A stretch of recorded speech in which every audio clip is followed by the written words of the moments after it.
I like to take time to discuss some questions that pop up on Quora. Quora is a information site, basically, and I want to read a question that was posed.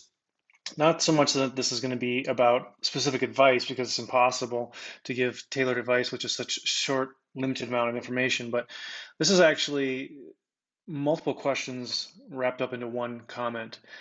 This person said, I sleep very bad because of anxiety and I go to bed very late. My mind thinks and works the whole time.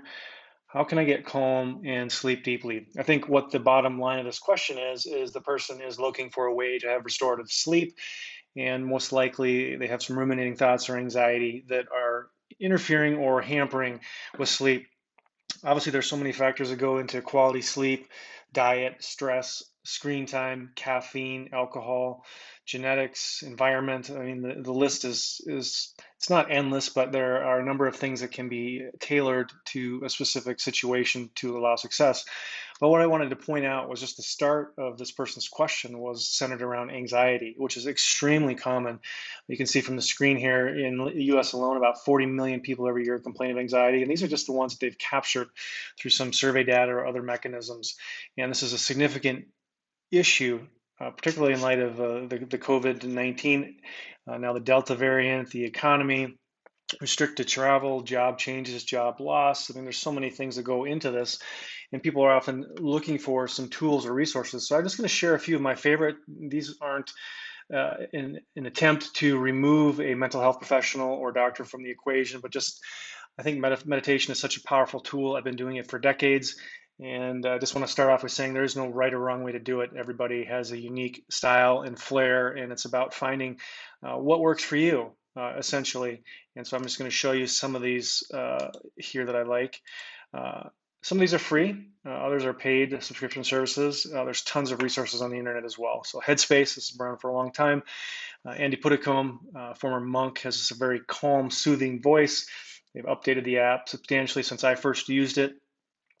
Still a great bargain, I think, as well. This is my new favorite, Sam Harris.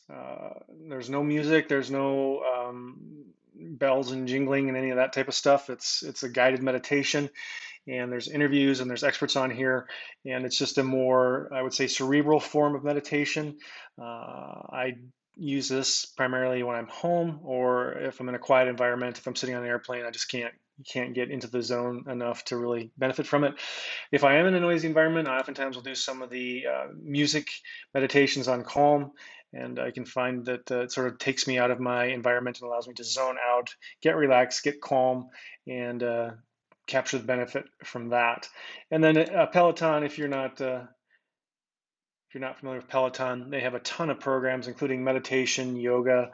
Obviously, this fitness part of it is huge as well. So there are a ton of resources out there. I think a lot of people, at least that I work with on a regular basis, think that they should be mentally strong enough to overcome their anxiety, that they can outthink it. And obviously, thinking and beliefs are a huge part of this. There's often a tendency for an event to happen and it to be immediately labeled and assigned a value, and oftentimes this is a negative belief that's ingrained in our subconscious, and it really takes conscious effort to get into the gap and to maybe reframe some of the disordered thinking that is labeling an event much worse than it actually is. And so just to take that to mind, that's where meditation comes in. I think it's a very powerful way to allow people to capture that just fragment of a second, millisecond, whatever, in between stimulus and response, and to craft a better label, a better belief, and a better action. So I think that's step one in terms of trying to get at the heart of the question that was posed here on Quora. I love answering Quoras. You can check out my profile. The link is below, and I'll be posting this over there as well.